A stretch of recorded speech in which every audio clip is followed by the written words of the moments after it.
I am just so sick of these stories. These people should not be here. Now, of course, the argument from the left is anyone can commit crimes, Tim. Anyone could have crashed a car and hit and run. American citizens do it too. And I'm like, right. And this young man would be alive if that criminal alien wasn't allowed in the country. What's your point? CNN and the other woke news outlets out there, like Tim Pool we'll talk about in this clip right here, and like Vivek Ramaswamy and Ben Shapiro will also talk about here in this video, have been posting some absolutely disgusting things and very, very disturbing and just straight up disrespectful things about Laken Riley and the entire Laken Riley situation. It was sad enough as it is, and then you add on to this the woke propaganda that they're trying to, spew out there, that they're trying to spread. Like using this situation, using this tragedy as a way to spread their woke propaganda, it just makes the situation even more worse and, even worse look for the country. It gives me even less hope that we can ever recover as a society. But anyway, let's get into this first clip here of Tim Pool talking about the slander that's been going on with the Laken Riley situation. If you don't know, Laken Riley was actually killed by an illegal immigrant. And in this video, Tim Pool expresses how fed up with the situation he is. And then we're going to get into Vivek Ramaswamy and Ben Shapiro and these just disgusting CNN articles that are being written about it. Let's check out this first Tim Pool clip. And this is why people say they're going to vote for Donald Trump. Man, this one riles me up. It's so hard to read this story. Let me tell you a story first. Let me tell you a story, my friend. Story time with Tim Pool. I lived in Florida. Briefly lived in the Miami area near Homestead, in the Redlands, they call it. It's a 5-acre property. It was like kind of a farm property. And one day we heard from some locals, be careful, that some men were invading homes. The story we were told was basically a guy was upstairs in his house in the shower. And when he got out of the shower in his towel, he heard noise coming from downstairs. He went downstairs, and as he was walking down the stairs, 2 guys were there, and one guy pulled out a gun and shot him and killed him. That was it. He was dead. And I'm like, I don't know. I don't know the full details. This is what the neighbors told us, and they said, be careful because there was a string of home invasions. And if you enjoy watching content like this, I would appreciate it if you left a like and subscribe to the channel. There's only about 1% of you guys that watch this channel that are actually subscribed to it. So if you enjoy this content, make sure you leave a like, subscribe. Let's get back to the content. The people that were, I don't know the full details, but what we were ended up being told. So this is around the time I was like, man, we probably need to get guns or something like this. We were told the guys who were doing it were criminal aliens.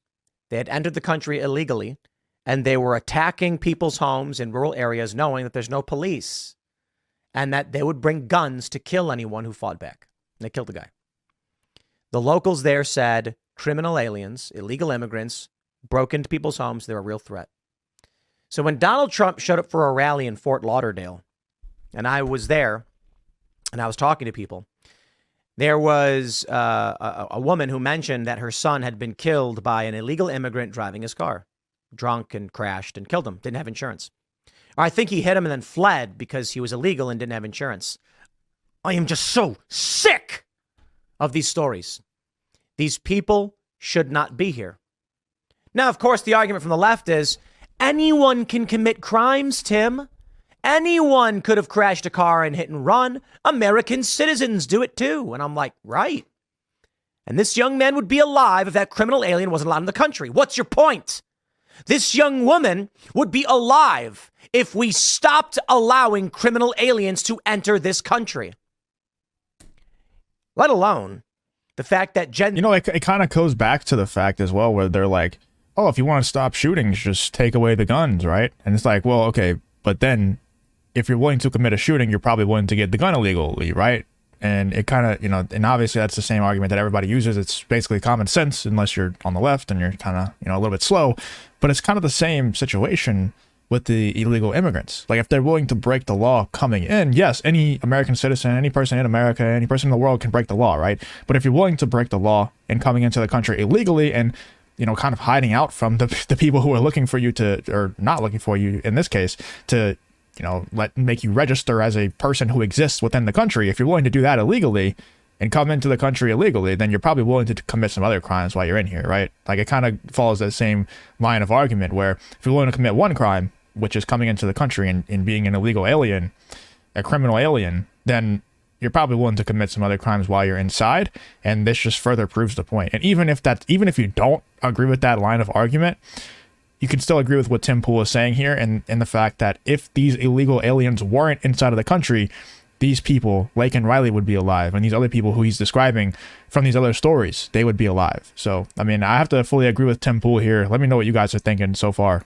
Z can't afford to buy houses, start families, or live, and they're giving luxury apartments, hotel rooms, to criminal aliens, and they're giving them debit cards with cash on them.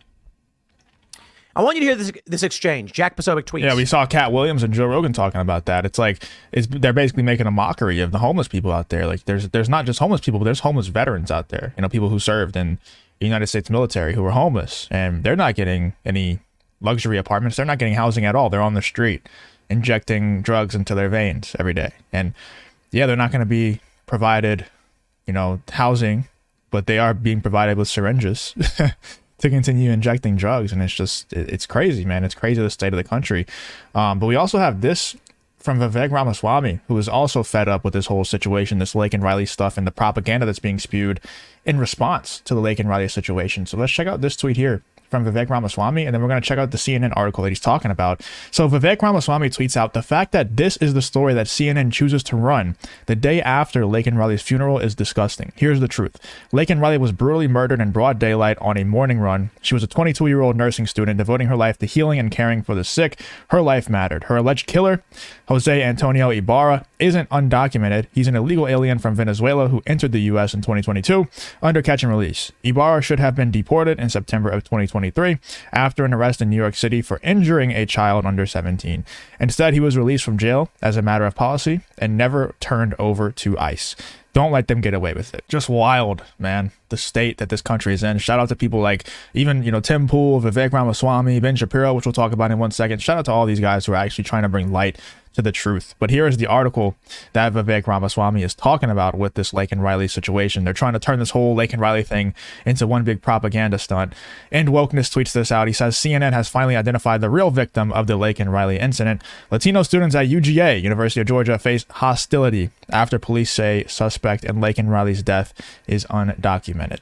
Just crazy, man. They'll always find a way to make somebody who's not the real victim the victim, you know, to try to find some way to spread their propaganda. And like End Wokeness says, CNN has finally identified the real victim of the Laken Riley situation. It's just so sad, dude. It's so sad what they're trying to do. Ben Shapiro also tweeted this out: "Laken Riley would be alive if it were not for Joe Biden's insane border policy and the soft on crime policies of major metro areas like New York City." It's true. It's just the facts. And it's sad to say, like Tim Pool was saying in that Timcast clip, people are going to say on the left, yeah, but anybody can commit crimes. Anybody can do this illegal stuff.